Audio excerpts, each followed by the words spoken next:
जिंदाबाद, पाकिस्तान जिंदाबाद, पाक जिंदाबाद, एफसीआर जिंदाबाद। अस्सलाम वालेकुम, मैं हूं अहमद मंसूर। यौम दिफा 2024 के हवाले से कि हमारे जो सिक्योरिटी फोर्सेस हैं, पाक फौज है, एफसी है, के जवान हैं, अफसर हैं, वो मादरे वतन के दिफा के लिए अपनी ज़िंदगियां कुर्बान किए हुए हैं। ज़िंदगी एक तो जान की कुर्बानी देते हैं हमारे मुस्तकबिल के लिए।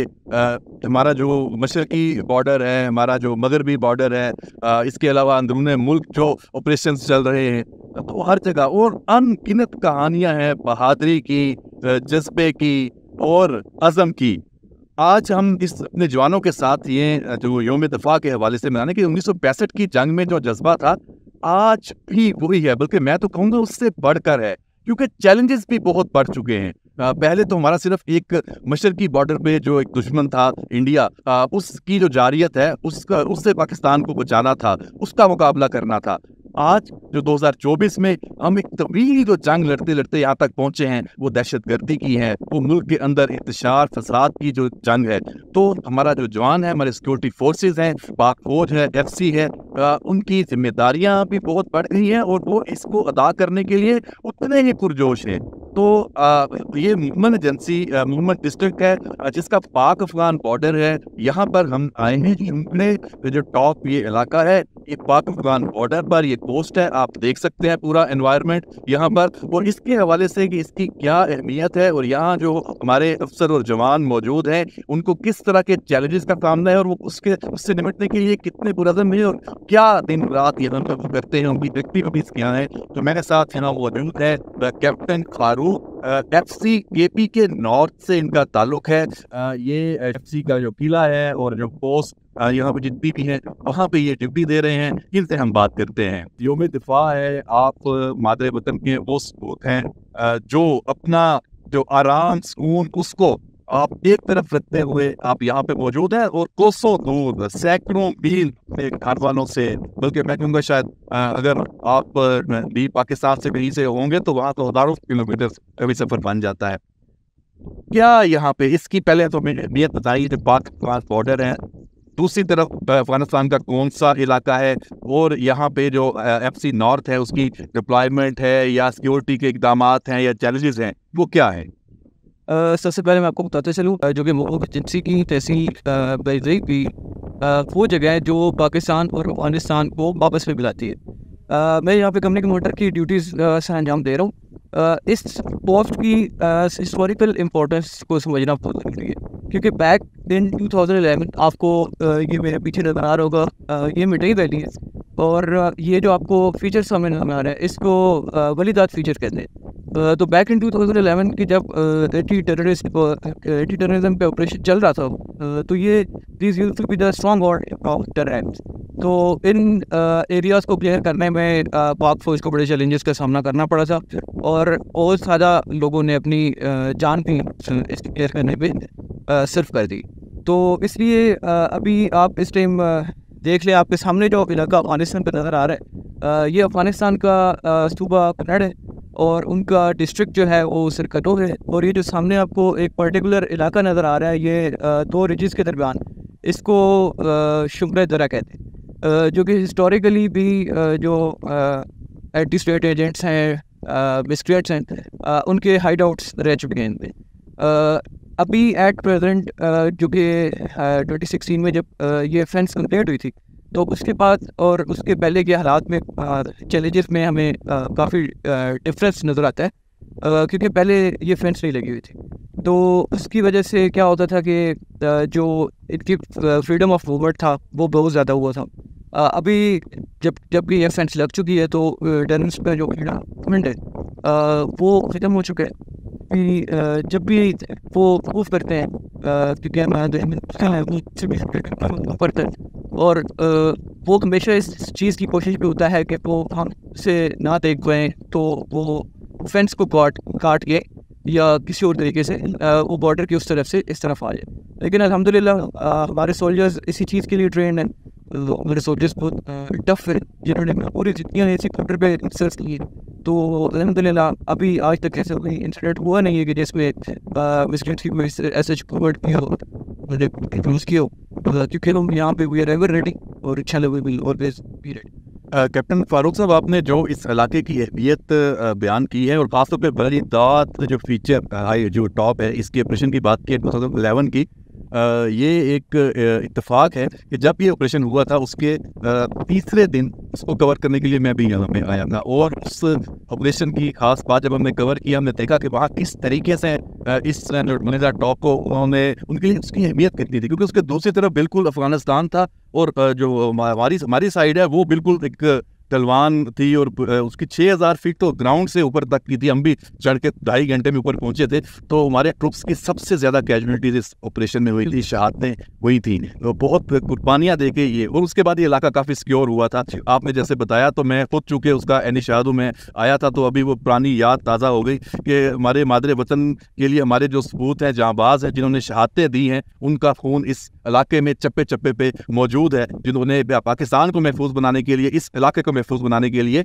अपनी जान की कुर्बानी दी है।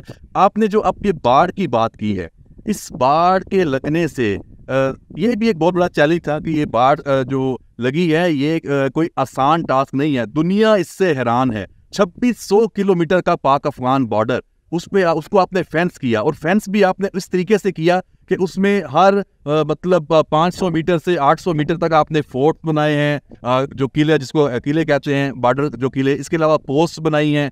फिर यहाँ सर्वेलेंस का भी बहुत ज़्यादा निज़ाम है, हम मुख्तलिफ औकात में यहाँ पे आते रहे हैं। तो यहाँ ये जो सर्वेलेंस का निज़ाम है जो आपका, मैं उसकी डिटेल्स में नहीं जाता कि वो क्या है, क्या उसकी वजह से आप लोगों को सहूलत है कि अब ये जो यहाँ दरअंदाजी है, जैसे आपने कहा मुदाखलत, उससे आपको उनको देखने में मदद मिलती है? कोई टेरेन बहुत टफ है, देखिए इतने हाइट्स है यहाँ पे, ये 8200 किलोमीटर की भी यहाँ पे एक चोटी है और बाकी दर्रे हैं और जो नदी नाले हैं उनमें भी गुजरगाहें हैं।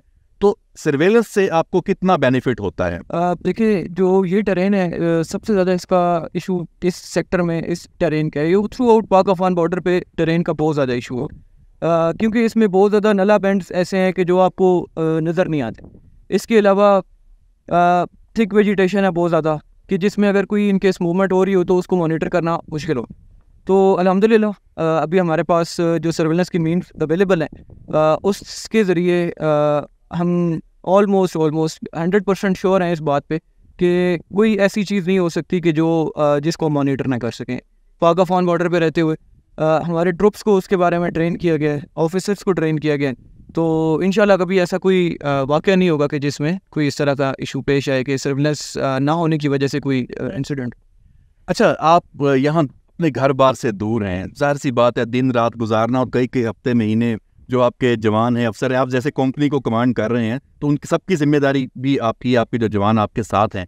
तो एक्टिविटीज़ क्या होती हैं, किस तरह अपना टाइम, जिसमें अगर एक तो ड्यूटीज़ भी तकसीम की होंगी, ज़ाहिर बात है इंसान है, उसकी एक ज़रूरियात होती हैं, तो उसके अलावा तो क्या कैसे एक आपने किस तरह अपने मेंटेन किया हुआ है, और अफसर और जवान का जो एक ताल्लुक है, एक खूबसूरती है हमारी सिक्योरिटी फोर्सेस की, मुसल्लह अफवाज की, उसको थोड़ा एक्सप्लेन कीजिएगा। देखिए पोस्ट पे जो हमारा माहौल होता है वो भाइयों की तरह, हम एक दूसरे के साथ एक दूसरे के जो दुख दर्द होते हैं, परेशानी होती है, उनके बारे में जानते हैं। और जो एक कंपनी कमांडर होता है या अफसर होता है, उसकी मेन रिस्पॉन्सिबिलिटी ये होती है कि वो operationally as well as administratively अपने जवानों को लुक आफ्टर करें।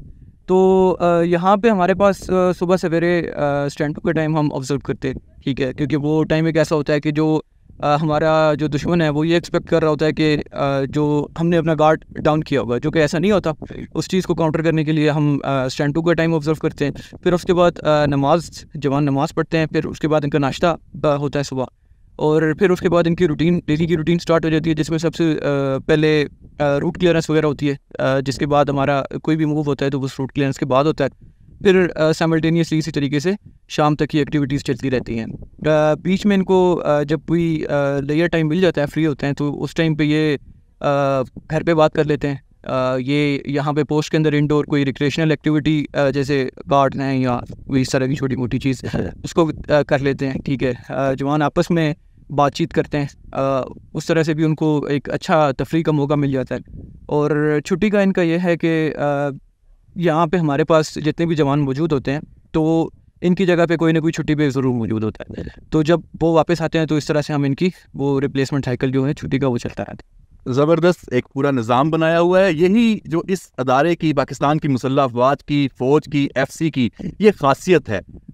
ये एक खूबसूरत जो इंतज़ाम निज़ाम कि एक अदारा इसी को कहते हैं, इसमें डिसिप्लिन भी है, जिसमें एक दूसरे का साथ भी है, जिसमें खुशी गमी भी है और फ़र्ज शनासी भी है। तो सारा ये गुलदस्ता है। अफ़गानिस्तान साइड के जो चैलेंजेस हैं, आखिर में मैं थोड़ी उसकी भी बात कर लूँ। ज़ाहिर सी बात है, वहाँ जो डेवलपमेंट्स चल रही हैं वो मादरे वतन के दिफा के लिए आने वाले हफ्तों में, महीनों में, सालों में बहुत अहम है। और वहाँ से जो अब एक तो टेररिज्म है, दहशतगर्दी है, उसका तो खतरा है ही है। और जो अफगान साइड पे उनको एक बिल्कुल फ्री मूवमेंट है, जिसको आप कह सकते हैं कि उनके सेफ हेवन्स हैं। ये बहुत बड़ा एक चैलेंज है।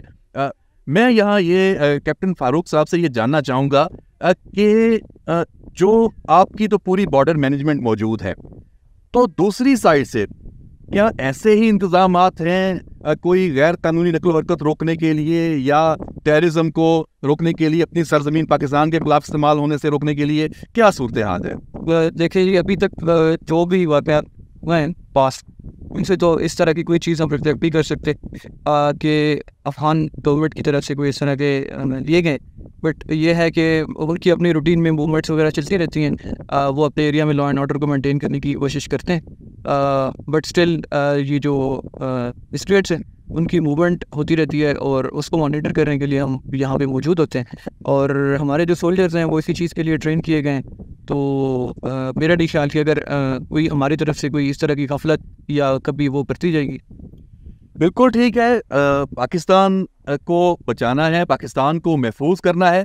दूसरे क्या करते हैं उनसे हमें उनसे कोई तवक्को नहीं रखनी। हमें अपने मुल्क को, अपनी सरहद को खुद महफूज बनाना है और हम बना रहे हैं, इसमें कोई शक नहीं है। पाकिस्तान में जो आवाम 25 करोड़ अपने घरों में महफूज है, सुकून है जैसे हैं, वो इसी वजह से है कि हमारी सरहदें महफूज हैं। हाँ, जो चैलेंजेस दूसरे इस वक्त हैं इस खित्ते के और खासतौर पर पाकिस्तान के, वो यकीनन बहुत अहम है। उसमें जैसे हम पहले बात कर चुके हैं, दहशतगर्दी है और वो सिर्फ एक फौज से नहीं लड़नी, उसमें अवाम और जो अफवाज हैं उन्होंने शाना बशाना होकर उसका मुकाबला करना है, जैसे माजी में किया है इंशाल्लाह आइंदा भी करेंगे। जो कैप्टन फारूक हैं इनको सैल्यूट है और इस सैल्यूट का जो असल जो हकदार है इनके ज़रिए पूरी FC नॉर्थ है, पूरी पाक फौज है, पाकिस्तान की मुसल्लह अफवाज है। योम दफा के मौके पर हम अपनी मुसल्लह अफवाज की जो कुर्बानियाँ हैं उनको खराज अकीदत और खराज तहसीन पेश करते हैं। अहमद मंसूर को पाक अफगान बॉर्डर से इजाज़त दीजिए। अल्लाह हाफिज़। YouTube पर गूगली न्यूज देखने के लिए youtube.com की सर्च बार में गूगली न्यूज TV टाइप करें। गूगली न्यूज के पेज पर सुर्ख रंग के सब्सक्रिप्शन वाले बटन पर क्लिक करना